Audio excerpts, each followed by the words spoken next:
Kamoleta Dieudonné, président de la Cour constitutionnelle, vient de faire son entrée avec le juge qui sont membres de la composition du jour.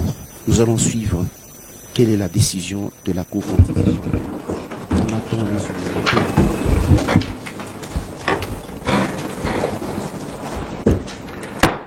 L'audience suspendue est reprise. La Cour retient le défaut à l'égard de tous les trois prévenus, tout en soulignant que, en ce qui concerne le prévenu Globler, la loi est claire. Pour qu'un rapport médical soit pris en compte, il faut la signature de 3 médecins. Et pour le prévenu Matata, c'est son droit le plus légitime.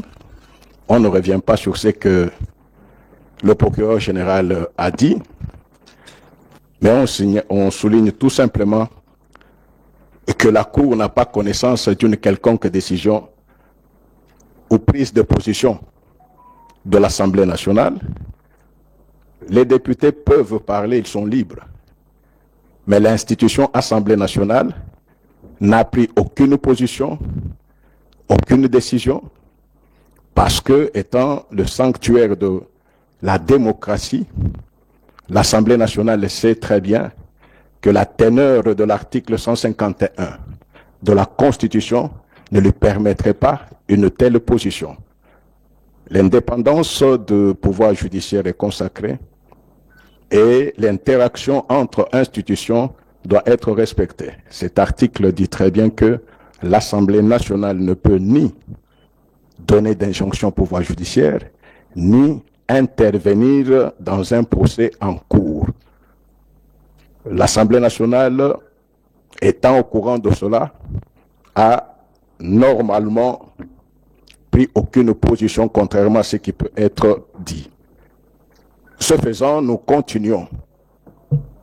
Monsieur le greffier, vous actez que l'instruction qui a commencé à l'audience passée continue. Oui, maître. Vous, c'est pour quelle partie? Mais Globert ne comparez pas, vous savez que vous ne pouvez pas le représenter. Vous ne pouvez pas le représenter. Vous nous aviez saisi, nous avons répondu. Vous êtes mieux placé. Vous savez qu'à un certain moment, nous voulons un état de droit, que les avocats nous aident. Il ne faudrait pas que vous puissiez donner une fausse image. Ceux qui doivent faire en sorte que la population soit instruite et ramenée à la culture de droit, à la culture démocratique, ce sont les avocats. Vous savez très bien que la fois passée, vous aviez demandé pour qu'ils puissent s'outiller. Ok, on a fait droit. Même si on peut reprocher à la Cour de ne pas respecter le droit de la défense, nous sommes une Cour constitutionnelle soucieuse du respect de droits fondamentaux et libertés fondamentales des citoyens. Nous avons accordé. Et si vous trouvez qu'en une semaine, il peut devenir indisponible, c'est son droit. Mais la Cour est là pour faire observer la loi. Quand il y a indisponibilité, alors que l'instruction est en cours, nous ne pouvons pas refuser que quelqu'un soit malade ou qu'il tombe. Pas de problème. Mais la loi nous dit qu'il faut les contre-seins de 3 médecins. 3. Ce qui n'est pas le cas. Vous êtes auxiliaire de la justice, vous maîtrisez très bien la loi et vous savez que c'est de cette façon-là.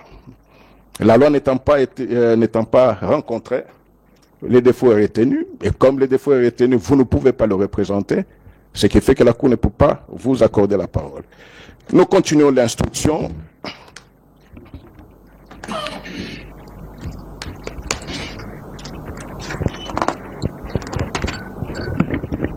Pardon?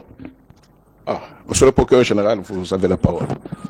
Merci, Monsieur le Président.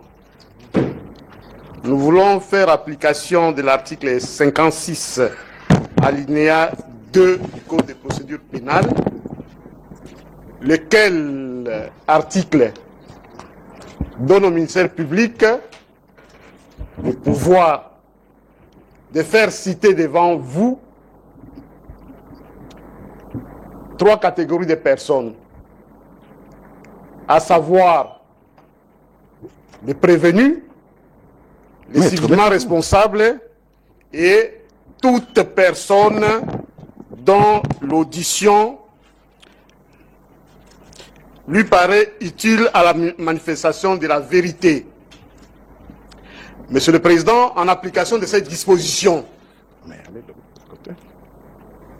nous tenons à faire citer devant la Cour les personnes ci-après, à savoir M. Toutonde Lentima Dieudonné, M. Wangi Bolokonge Désiré et M. Mutombo Kalonji Thierry. Et vous renvoie à l'article 64 du Code de procédure pénale. Vous savez, les problèmes de délai ne se posent pas parce que pour de telles personnes, la citation peut être faite le jour même de l'audience. Nous demandons donc à la Cour de faire citer les 3 personnes nommément citées pour... Monsieur le procureur général, vous pouvez rappeler leur nom? Il y a M. Désiré Wangi Bolokonge. Oui. Désiré Wangi. Et puis... Non, ça suffit. Désiré Wangi. Wangi ou Wangu? Wangi. Wangi. Ok. La deuxième personne, c'est M. Thierry Mutombo Kalonji.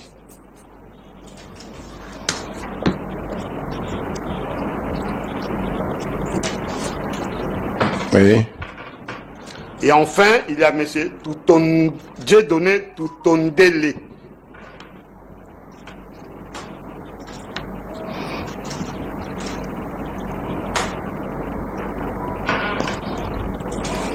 D'accord. Merci, Monsieur le Ils Président. ont quelle qualité, Monsieur le procureur général?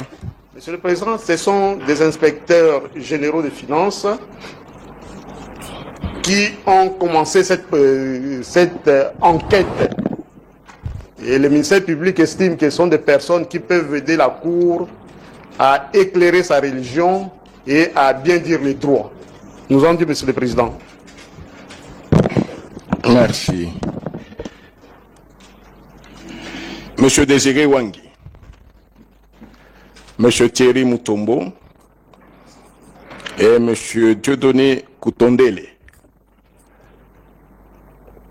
Il n'y a pas moyen que vous mettiez de ce côté?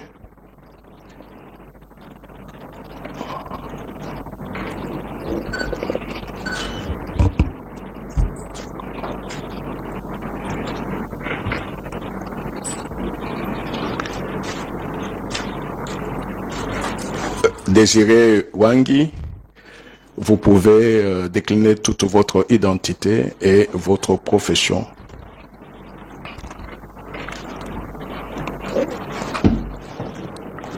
Merci beaucoup, Monsieur le Président. Merci beaucoup, Monsieur le Procureur général. Merci beaucoup, Monsieur le juge, ainsi que toutes les personnes présentes.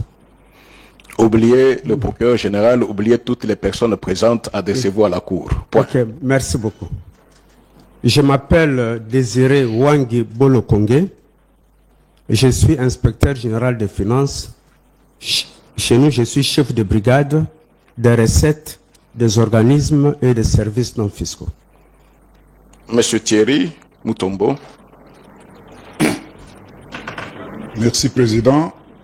Je m'appelle Mutombo Kalonji Thierry. Je suis inspecteur général des finances. Monsieur Dieudonné Koutondele. Merci beaucoup, Monsieur le Président. Je m'appelle Monsieur Dieudonné Toutondele Ntima. Je suis inspecteur général des finances. Étant donné que tous les 3 sont des OPJ assermentés, qui rentrent pratiquement dans le ministère public, ils ne peuvent pas prêter serment parce qu'ils ne sont pas témoins, mais ce sont eux qui ont commencé l'instruction préparatoire. Et il y a au dossier un rapport de novembre 2020 intitulé « Rapport des missions sur la gestion du projet parc agro-industriel de Bukangalonzo ». Ordre de mission numéro 50-PR-IG-CS-JAC-BOP-2020 du 9 septembre 2020 par M. Thierry Mutombo Kalonji, inspecteur général des finances, chef des missions. C'est vous au milieu. Oui, oui. Monsieur Désiré Wangi Bolokonge, inspecteur général des finances, à votre gauche. Et Monsieur Désiré Tutondele Ntima, inspecteur général des finances, à votre droite. C'est votre rapport qui gît au dossier. Pouvez-vous nous donner les éclaircissements sur le pourquoi, quand, comment cette mission d'inspection a été initiée?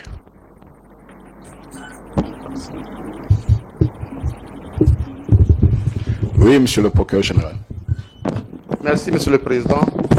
Si la Cour peut accepter que l'avocat général Kassongo vienne siéger en respectant notre répartition des tâches, Monsieur le Président.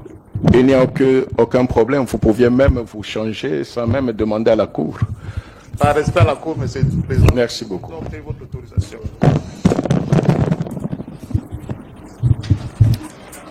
Merci, Monsieur le Président. La mission de l'inspection générale au mois de septembre 2020 est une mission qui a été initiée à la demande du Premier ministre honoraire Matata, qui avait saisi l'inspection des finances pour enquêter sur le projet Bukangalonzo, étant donné que ce projet était un débâcle à un certain moment parce que il y avait les publics qui s'étaient levés contre ce projet. C'est à ce titre que une équipe de 3 personnes que j'ai dirigée, mon collègue Wangi et les collègues Tutondele, étions assignés à exécuter cette tâche. Et comme en septembre 2020, soit 5 ans pratiquement après que le projet Bukangalonzo ait cessé d'exister, il fallait reconstituer la situation. Nous nous sommes rendus sur terrain pour rencontrer les entreprises qui étaient créées pour la gestion de ces parcs agro-industriels. Il n'y avait aucune trace. Parce qu'il y avait 3 sociétés qui étaient créées pour gérer et exploiter le parc agricole de Bukangalonzo. Il n'y avait aucune trace. Tout était fermé.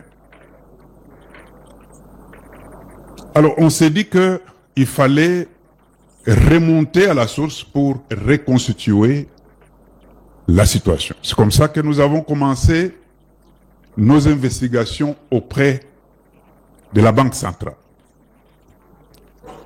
On s'est dit que c'est la banque qui a décaissé des fonds, qui peut nous donner toute la situation de ce qui a été débloqué au titre de parc agro-industriel Bukangalonzo. C'est comme ça que nous avons fait une requête d'information auprès de cette banque qui nous a livré les relevés de tout ce qui était envoyé soit au titre de parc Bukangalonzo, soit de Kwango, soit un parc tout simplement.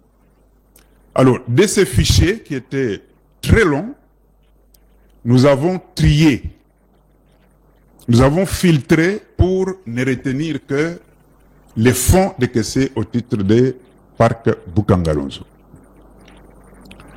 C'est lorsque nous avons trié, nous avons identifié les comptes dans lesquels ces décaissements étaient orientés.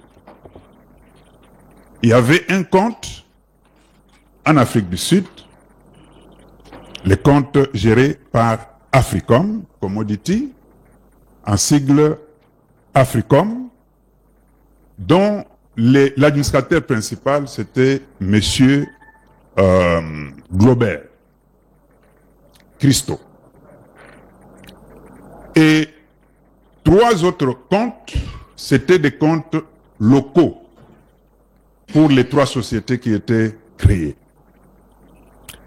Les noms de ces sociétés étaient Parc Agri, pour dire Parc Agro-Industriel de Bukangalonzo.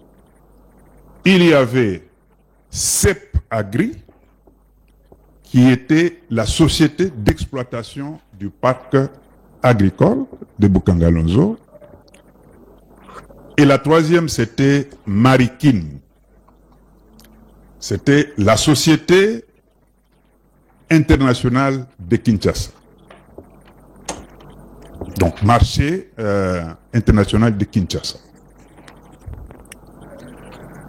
Lorsqu'on a reconstitué la situation des fonds, nous avons constaté que à peu près 83%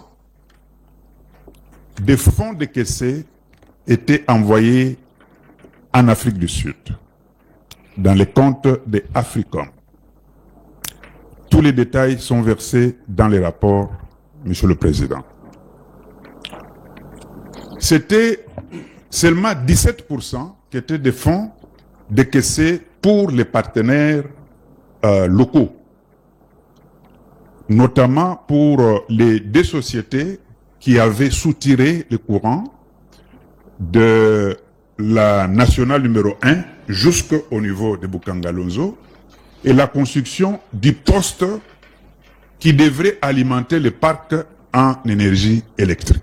Donc là, c'était des sociétés qui étaient localement identifiées. Alors, comme il y a eu beaucoup de fonds qui sont allés en Afrique du Sud, on a cherché à comprendre, mais comment on a identifié ces partenaires africains. Normalement, un projet de telle envergure,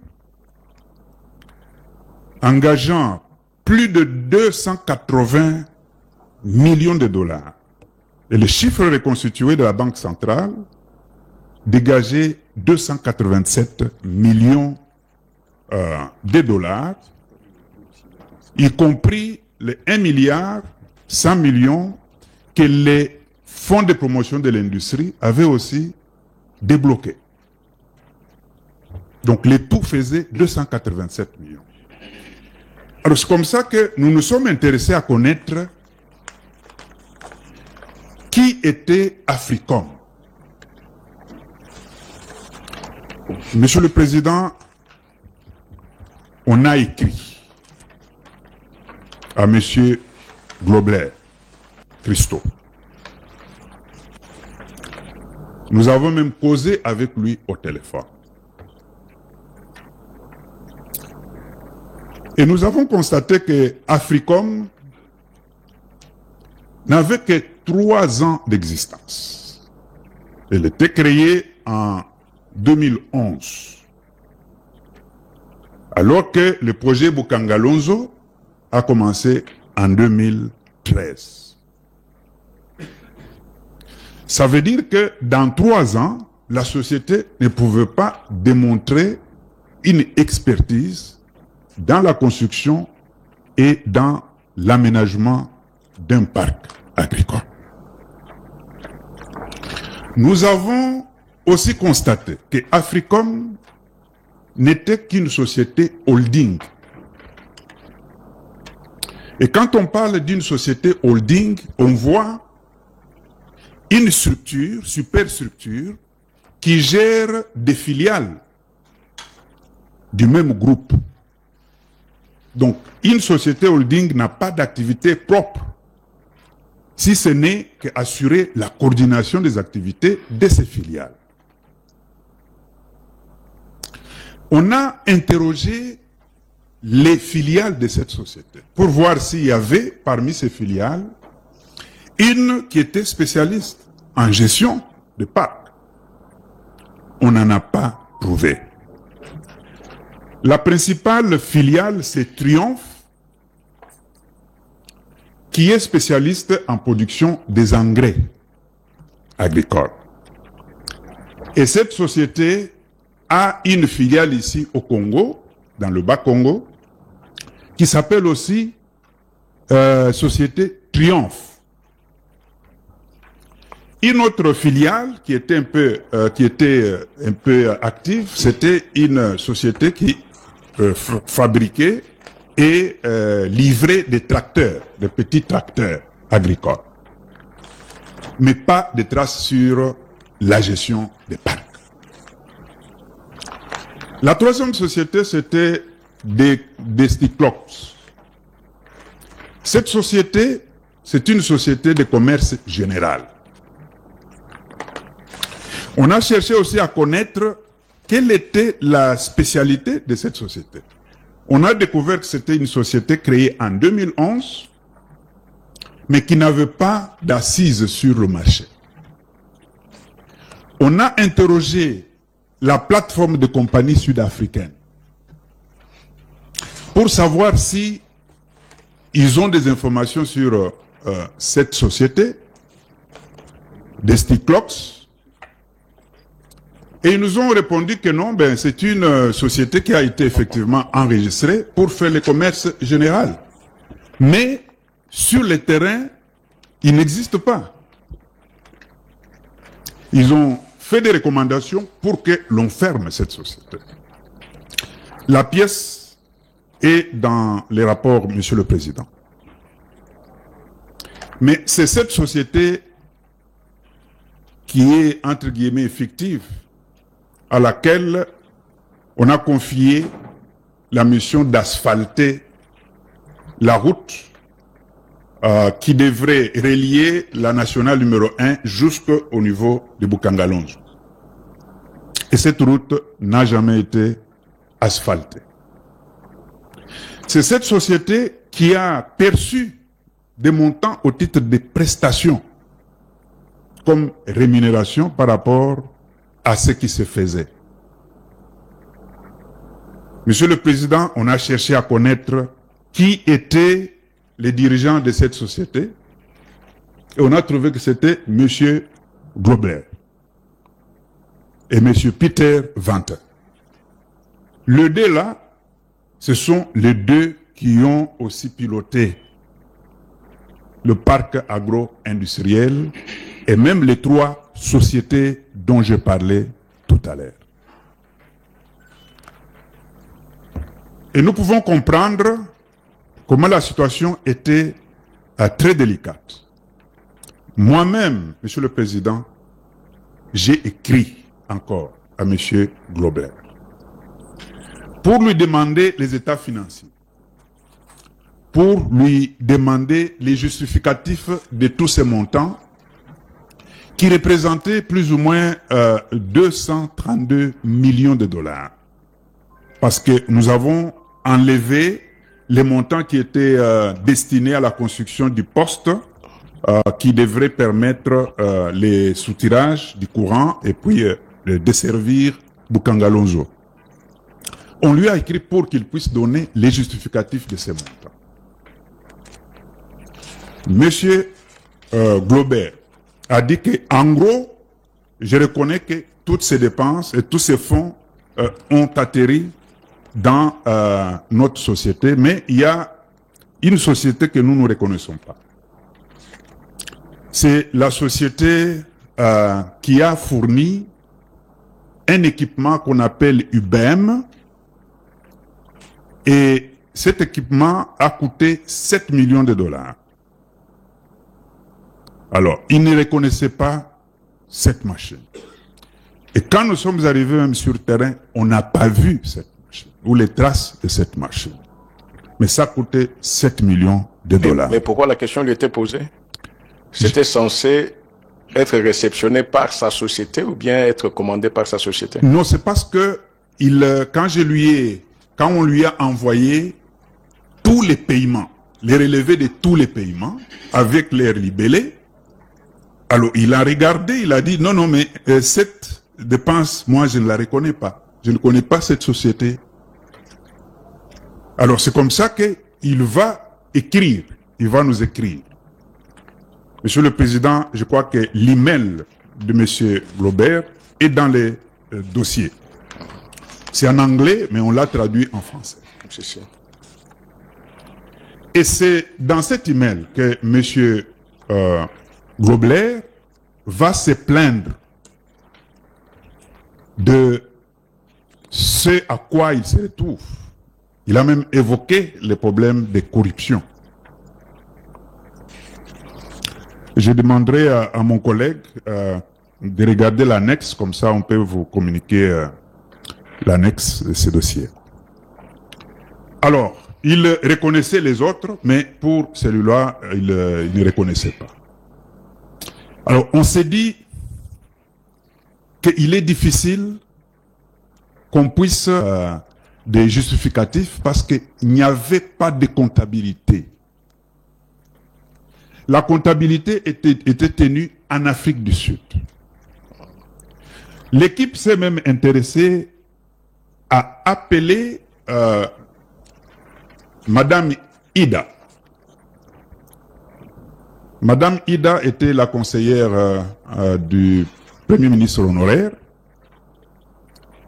qui a été par après désignée comme DG à la société Parc Agri. Madame Ida dira que je n'avais aucun contrôle. Et je crois que la pièce est versée aussi dans les rapports, Monsieur le Président. Il n'avait aucun contrôle sur les mouvements de fonds.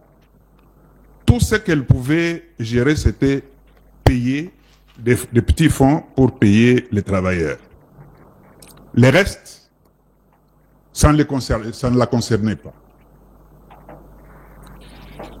Alors, on s'est dit, faisons un peu une gymnastique pour voir comment on peut reconstituer le vrai montant du montant qui a été débloqué.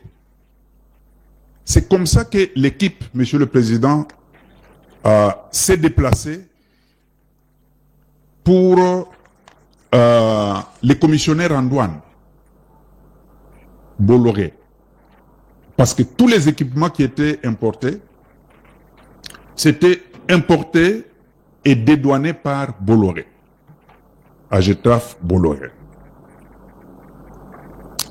L'équipe s'est déplacée, est arrivée sur place et a compulsé les dossiers, quelques dossiers des équipements importés. Je crois que mes collègues vont donner les détails sur ça, parce que c'est de là que ressort la surfacturation. Nous avons aussi constaté, Monsieur le Président, comme des grandes constatations, qu'il y avait un conflit d'intérêts. On ne pouvait pas comprendre que Africom soit un acheteur et un vendeur en même temps de tous ces équipements.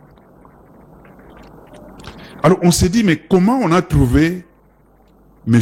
Globler pour qu'il vienne gérer? Est-ce qu'il y a eu passation de marché, le respect des passations de marché public? Parce qu'avec ces montants, il fallait que l'offre soit internationale, qu'on fasse l'appel d'offres international.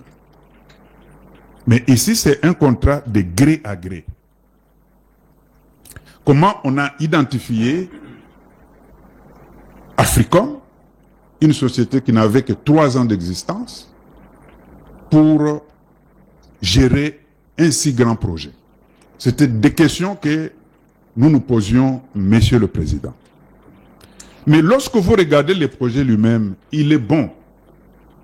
Parce que ce projet vient du plan national d'investissement pour la RDC qui était facilité par le marché commun de l'Afrique australe et orientale, COMESA en sigle.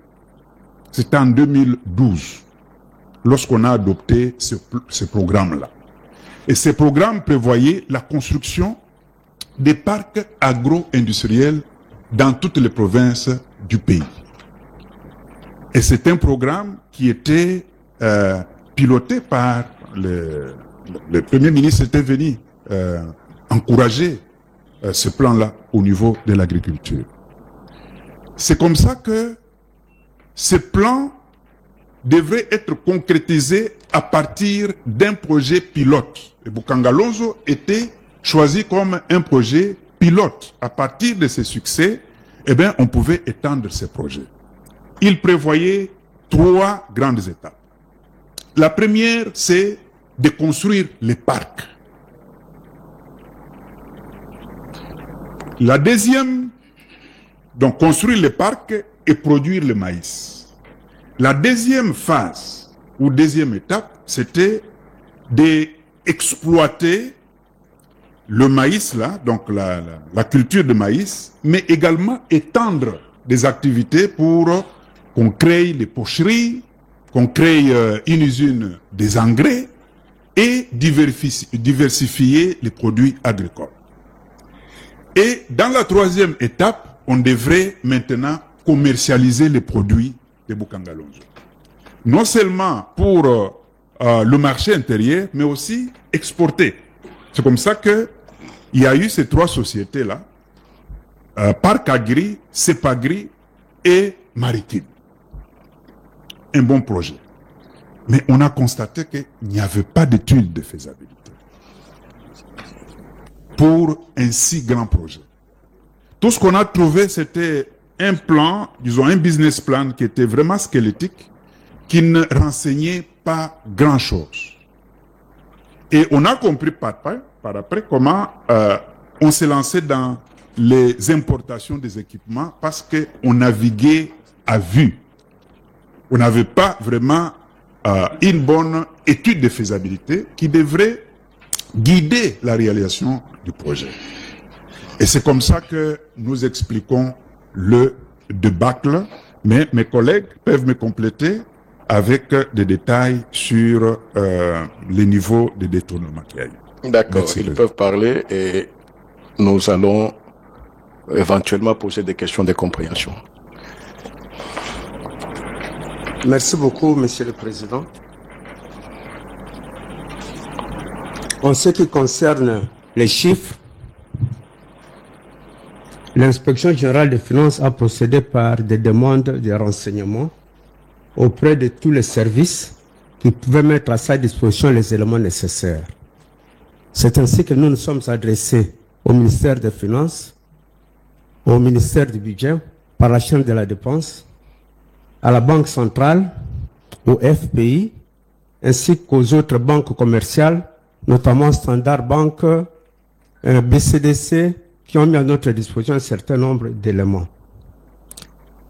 L'analyse de ces éléments, provenant particulièrement de la chaîne de la dépense, ainsi que du ministère des Finances, nous a permis d'aboutir à un montant total, dans un premier temps, de 312 millions de dollars, qui avait été ordonné pour le projet. Après analyse des documents, nous avons estimé qu'on devait enlever là où les dossiers n'étaient pas complets. C'est comme ça que nous sommes revenus en ce qui concerne la partie qui est sortie du Trésor public à 285 millions, et puis en ce qui concerne la partie venue du Fonds de promotion de l'industrie à 1,1 million, ce qui nous a donné le total de 287 millions.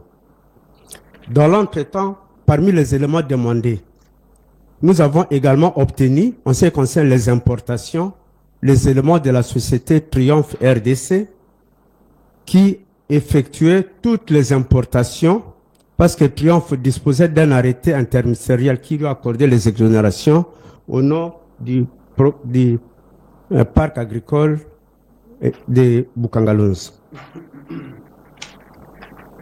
Et nous avons également obtenu les éléments qui sont venus de la DGDA et d'autres de Bolloré, comme vient de le préciser mon collègue.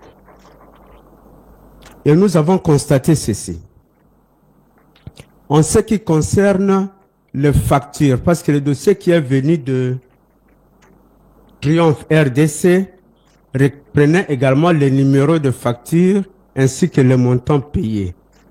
Nous avons constaté après analyse que toutes les factures étaient délivrées par les sociétés du groupe et élaborées par quelques 3 ou 4 personnes. Et parmi les personnes qui élaboraient les factures, nous avons également trouvé le nom de M. Grobler. Alors, toutes les déclarations étaient faites par Bolloré. Alors, dans les dossiers que Bolloré a mis à notre disposition, nous avons constaté qu'il y avait également des factures des sociétés d'origine auprès desquelles ces marchandises avaient été effectivement acquises, mais qui avaient été remplacées par des factures des sociétés du groupe. Et il y avait des écarts très importants entre les factures d'origine des sociétés auprès desquelles les marchandises avaient été effectivement acquises et puis les factures de remplacement. C'est sur base. Non, à ce niveau-là, les factures d'origine et les factures de remplacement. Comment vous avez su que ça, ce sont des factures d'origine et de remplacement? Les deux sortes de factures étaient maintenues ensemble. Les deux sortes de factures étaient maintenues dans les dossiers que nous avons retirés auprès de Bolloré.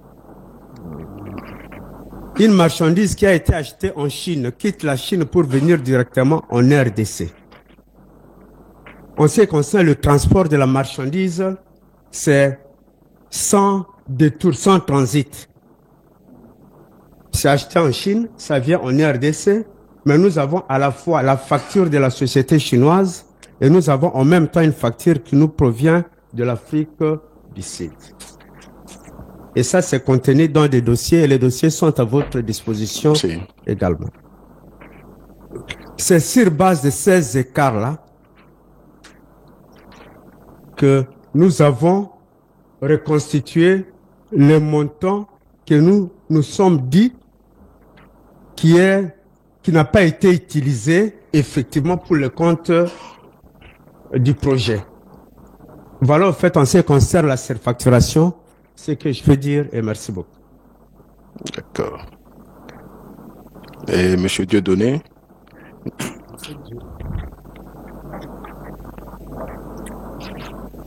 En fait, je voulais donner un peu plus d'éclaircissement sur ce que mon collègue vient de dire. En fait, il s'agit de quoi? Comme la société Africom était un consortium composé d'une quinzaine d'entreprises appartenant au même propriétaire. En fait, la société Africom, qui était chargée de gérer les projets du parc ici, recevait les fonds qui lui étaient envoyés directement dans son compte en Afrique du Sud, qui lui étaient transférés dans son compte en Afrique du Sud. Et c'est cette société-là qui passait commande auprès des sociétés membres de sa filiale. Or, ces sociétés-là n'étaient pas producteurs de ces biens-là. Ces sociétés-là, à leur tour, passaient commande auprès des vrais fournisseurs. Ça pouvait être en Chine, aux États-Unis, même par-ci, par-là. Et quand ils passaient cette commande, en fait, maintenant, la facture, les documents... Donc, non, peut-être là, nous voulons avoir beaucoup plus de précision. Il y a un consortium, un holding, comme on peut dire. Il y a la société... Non, c'est lui qui a dit, c'est juste pour qu'il explicite. Nous voulons avoir des termes. Nous avons les rapports, mais nous voulons juste qu'il revienne là-dessus avec un peu plus de précision. Vous allez l'aider. Il n'est pas prévenu. Le rapport a été co-signé par vous trois. Donc, ce qui fait que vous pouvez vous compléter, mais laissez-lui la parole. Donc, la Cour veut comprendre, n'est-ce pas? Il y a un holding qui a plusieurs sociétés. Africom reçoit l'argent pour acheter tel matériel ou telle marchandise. Africom envoie l'argent à ses filiales. À ses filiales, exactement. Là, l'argent n'est pas encore sorti pour aller acheter. Là, l'argent est encore dans le cercle Africom. Exactement. La filiale, en ce moment-là, va faire la commande. Exactement. À la société qui doit fournir. Qui doit fournir. Mais, mais pour les dédouanements ici, c'est la société membre du holding qui est présentée comme les fournisseurs. Mais en fait, mais les vrais fournisseurs, c'est pas elle. Donc, c'est comme si ça passe par cette entreprise, par cette société.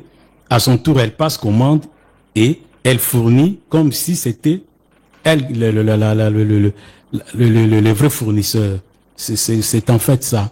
C'est ce qui explique que les fonds qui ont été transférés en Afrique du Sud et passe commande, maintenant au niveau des Bolloré, nous avons pu retrouver la facture du véritable fournisseur. Et quand vous comparez, les écarts sont énormes. On a trouvé c'était une moyenne de 7,8 multiplié par 7,8 en moyenne. Mais il y en a où c'est même multiplié par 15. Je donne un exemple comme ça, quelque chose qui coûte 100 000, mais on vous le facture, par exemple, 1 500 000. Était acheté à 100 000 en Chine. Par exemple. Pour la RDC. Ouais. La facture de la Chine est trouvée. Mais au même moment, il y a une autre facture de l'Afrique du Sud. C'est ça. Qui met à quel montant? Par exemple, 1 500 000. Il y avait des écarts 15 fois plus, 5 fois plus. Alors, la moyenne, c'était 7,8 fois. 8 fois. Donc, alors, il y avait déjà un cabinet d'audit qui avait fait un travail avant nous, qui avait fait les mêmes constats des surfacturations exagérées. Et nous, quand nous sommes venus, on a aussi, nous avons pu confirmer cela, quoi, dans notre rapport. C'est ça. D'accord. Vous avez parlé, ça c'est en général, vous avez d'autres précisions sur ce point-là? Oui. Ok. Pour ajouter beaucoup plus de précision à ce que mon collègue a dit, nous avons aussi écrit à M. Christo pour lui demander comment il y avait des si grands écarts qui présageaient la surfacturation. J'ai mon email et la réponse de Globler qui sont versés dans les dossiers. On a ça dans le dossier. Alors, il dit ceci dans sa réponse, que si nous avons augmenté, si vous voyez que le montant est un peu supérieur, c'est parce que nous avons incorporé dans ces biens qui sont dédouanés certains éléments tels que le carburant, l'achat de carburant pour ces matériels. Parce qu'on n'a pas confiance au carburant qui est vendu sur le territoire de la RDC.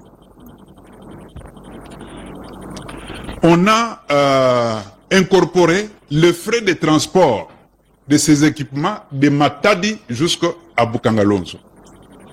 Alors que la valeur CIF ne prend pas ça en compte, marchandise. Il dit, nous avons aussi incorporé les frais de maintenance dans les coûts de ces équipements.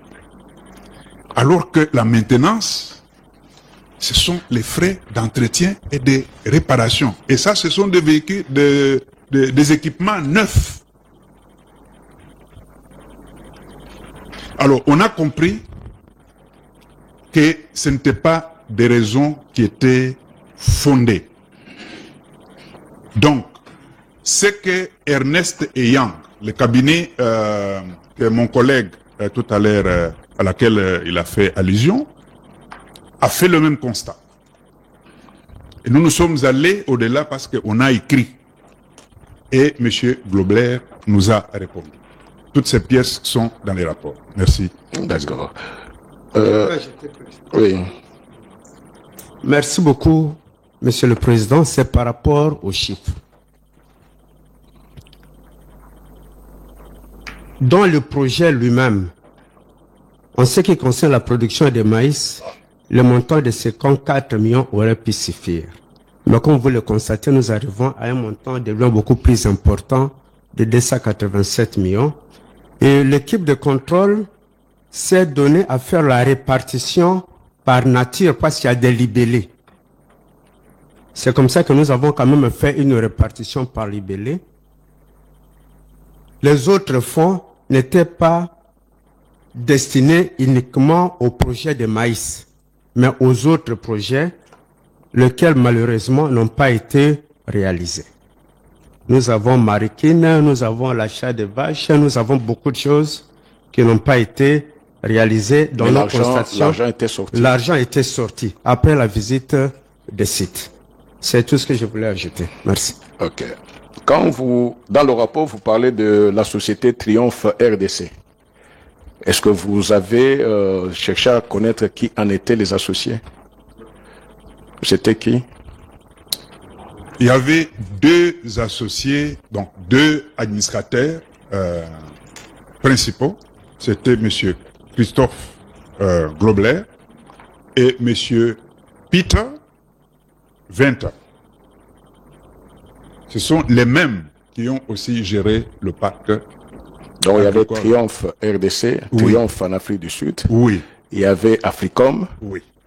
L'Africom, c'était la société holding. Ah oui, donc holding, là où se trouve M. Globler. Oui, Triomphe RDC, Triomphe sont à l'intérieur. oui. Et il y avait quelle autre société Il y avait Sendler, mais ceux-là n'avaient pas beaucoup livré. Il y avait BIC, Michigan, donc pour les tracteurs et autres. Donc il y avait quelques sociétés là. D'accord. Ouais, ouais. Et c'est toujours, Monsieur le Président, Monsieur Globler et Monsieur Peter, qui étaient aussi co-actionnaires dans une société qui a été créée à la même période, en 2014, une société qui avait presque le même objet que Bukangalonzo. En interrogeant, et je crois que les pièces sont versées au dossier, Monsieur le Président. Toutes les pièces sont jalousement conservées dans les dossiers. Oui, oui. Donc, on a trouvé que c'était une société qui a bénéficié aussi de certaines prestations. Et qui était actionnaire?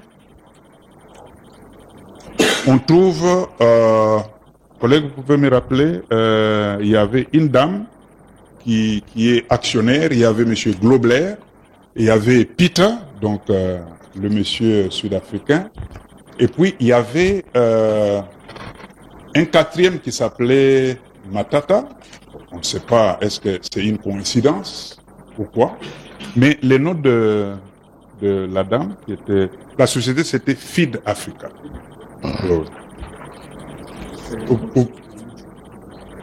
Donc, les collègues confirment que c'est l'épouse du Premier ministre honoraire.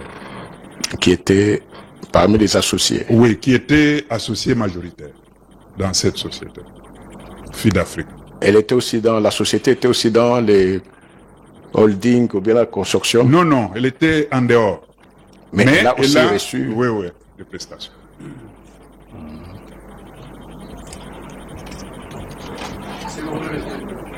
Oui, collègue, ça va pas.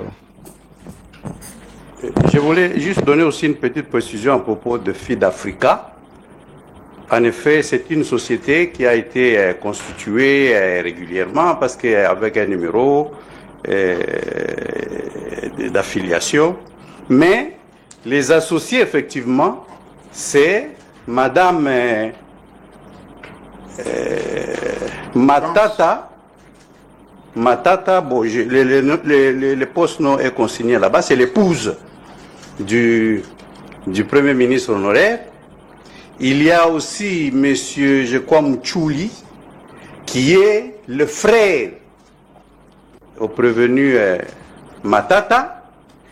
Dans Fille d'Afrique toujours, il y a aussi comme associé l'épouse de M.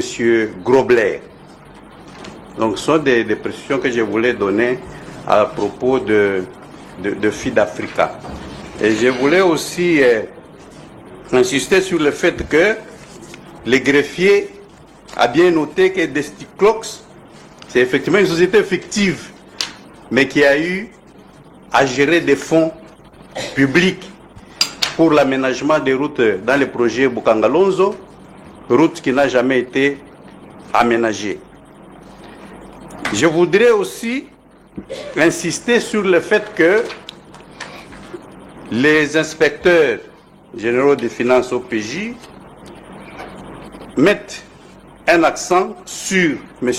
Grobler, parce qu'effectivement, M. Grobler est le pivot central de tous les fonds qui ont été décaissés par les trésors publics, passés par Africom. Et dans Africom, M. Christophe Grobler, même si c'était un holding, c'est un administrateur qui a dû signer les différents actes avec la République démocratique du Congo au travers, bien sûr, des ministères des tutelles. Je voudrais aussi faire noter par les greffiers le fait que il peut se faire qu'un débat surgisse sur le fait que nous ayons attrait M. Grobler devant votre cour du chef de détournement des deniers publics. Il peut nous autres opposer qui n'a même pas qualité d'agent public. Comment pouvons-nous le faire? Nous affirmons que, et cela est constant, un particulier privé peut être poursuivi pour détournement des fonds publics s'il est chargé d'une mission de service ou mission, donc une mission de service public ou mission d'intérêt général et qu'il a la gestion des fonds publics. C'est le cas en espèces parce que à toutes les deux étapes, contrat de gestion, il n'était qu'un prestataire chargé d'exécuter les missions d'intérêt général pour la République démocratique du Congo. Au niveau de la convention d'actionnaires, c'est bien sûr une société de la réalisation du projet, la gestion, réalisation, exécution d'une mission de service public ou d'intérêt général qu'est le projet agro-industriel de Bukangalonzo. Donc, sur ce point-là, je pense que la précision est utile. Nous l'avons attrait à ce titre-là du chef de détournement des deniers publics, j'ai dit. D'accord. Pour les inspecteurs, au fait, le prévenu Matata, en ce moment-là, était Premier ministre. En principe, ce n'est pas lui qui gère. Quelle est sa responsabilité? Lui n'est que Premier ministre. Merci, Monsieur le Président. C'est parce que le projet était piloté au niveau de la primature. Et il y avait une cellule que le Premier ministre honoraire avait mise en place. C'est à cette cellule qu'appartenait Madame Ida, qui fit par après, elle était conseillère à la primature à l'époque, qui a été nommée par après pour assurer la direction de cette société. Mais nous avons aussi trouvé certaines références de lettres par lesquelles les premiers ministres demandaient au ministre délégué des Finances, parce qu'en ce moment-là, il existait le ministre délégué chargé des Finances. Donc il était délégué par rapport au pouvoir que détenaient les premiers ministres honoraires. Donc, les lettres qui demandaient de payer en urgence. Et la plupart de ces dépenses étaient exécutées en utilisant la procédure exceptionnelle. Donc, c'était hors la chaîne. Donc, il fallait débourser cet argent-là par la procédure exceptionnelle. Et cette procédure est activée si le ministre des Finances est en charge des Finances, il écrit une lettre à la banque. Et la banque s'exécute. La régularisation vient après. Et dans les cas d'espèce, le ministre qui gérait les finances à l'époque était le ministre délégué, chargé des finances. Ce qui fait qu'une telle lettre devrait provenir du Premier ministre, parce qu'il y a des dépenses comme ça. Vous permettez, Monsieur le Président? Attendez, Monsieur le procureur général. Pour un tel projet, il y a des ministres sectoriels. La Cour veut savoir si le travail de préparation, d'élaboration du projet a pris combien de temps et quels sont les ministres sectoriels qui ont préparé avant que le démarrage ne soit lancé.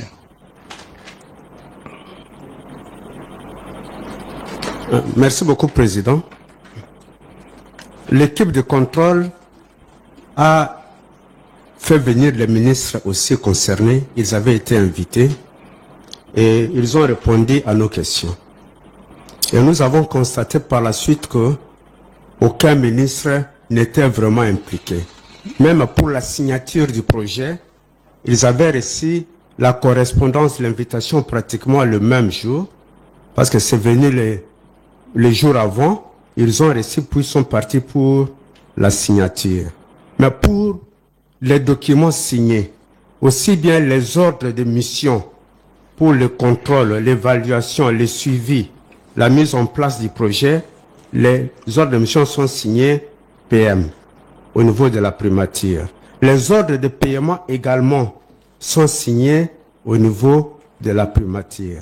Même les caisses qui ont géré les fonds de fonctionnement pour différentes actions au niveau du projet, ce sont des bureaux comptables qui malheureusement n'ont pas voulu mettre à notre disposition les éléments avec leurs justifications. Le bureau comptable de la primature et le bureau comptable du ministère des Finances. Ce sont ces deux bureaux comptables essentiellement, pas les bureaux comptables des autres ministères qui ont également géré le reste des fonds. Pour le fonctionnement, pour le suivi, pour l'évaluation, pour le contrôle du projet. Monsieur le procureur général, vous avez la parole. Oui. Merci, Monsieur le Président. À propos de la question que vous avez, dans toute votre discrétion, posée aux inspecteurs, je voulais donner une précision parce que lors de l'instruction préjuridictionnelle, nous avons eu à entendre les différents membres du gouvernement honoraires. Nous avons entendu le ministre de l'Agriculture à l'époque, je crois que c'était M. Kabemouéou, le ministre honoraire à l'industrie, je crois M. Moussoungaï, le ministre honoraire des Finances, M. Moulangiav, le ministre délégué aux Finances, M. Kitebi, et la sénatrice honoraire Ida Kamonji, qui était à l'époque conseillère à la primature. Tous, unanimement, ont déclaré n'avoir pas été associés dans la conception, réalisation et l'exécution de ces projets. Et d'ailleurs, la ministre Munga Messozi, ministre honoraire, s'était même insurgé, je crois que c'est acté au procès-verbal, pour dire qu'on ne devrait pas la mêler à cette affaire parce qu'elle n'était même pas associée à quelque niveau que ce soit. C'est ainsi que elle dira par exemple pour les contrats d'actionnariat qu'il fallait signer, on lui fait parvenir les documents les 17 avec instruction formelle du Premier ministre qu'il n'y a pas à retrancher, il n'y a pas à ajouter, les 17, et on lui intime l'ordre de retourner les documents signés les 18, je crois, février. C'est ce qu'elle avait fait et elle a dit, je n'ai même pas eu le temps d'examiner la teneur de ces conventions, donc on ne peut même pas m'associer à cela. Alors, cela est d'autant plus vrai que cela s'est passé au cabinet ou à la primature, parce que nous avons les conseillers en charge du développement, je crois, un certain John Moussousa Oulimwengu. C'est celui-là qui a pris contact avec le Grobler en Afrique du Sud, qui a été partout, aux États-Unis, en Afrique du Sud, en Europe, au motif de chercher les partenaires. Et voici ce qu'il dit. Je prends juste quelques paragraphes. Excellence, Monsieur le Premier ministre, conformément à vos instructions, nous présentons ci-dessous les arguments ayant motivé la structuration des entreprises au niveau du parc agro-industriel de Bukangalonzo. En effet, compte tenu de la complexité des activités du projet agro-industriel, une structuration de celle-ci par filière est indispensable afin de renforcer les conditions d'efficience et de rentabilité de l'ensemble de l'initiative. Je termine là où il dit, nous aimerions terminer en apportant l'attention de votre autorité que les retards dans la création formelle de ces entreprises et de l'initiative.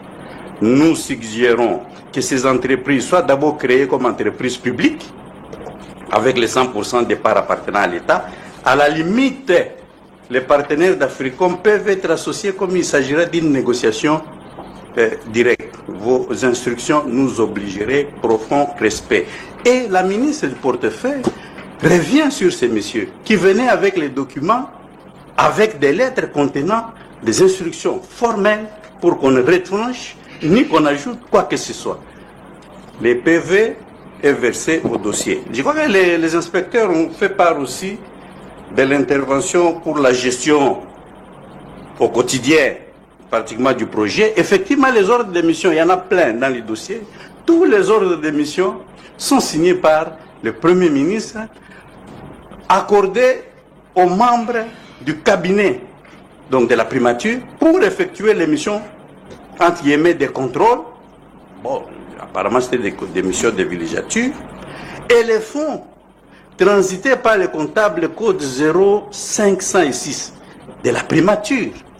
Donc, comme il vous a été dit, aucun ministère n'a été associé ni dans les décaissements, ni dans l'engagement des fonds, si ce n'est que la primature sur ordre formel du prévenu Matata.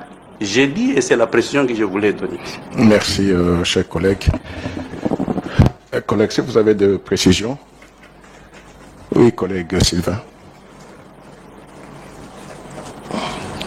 Merci beaucoup, Monsieur le Président, de la parole. Toujours dans le souci d'avoir des clarifications et des certitudes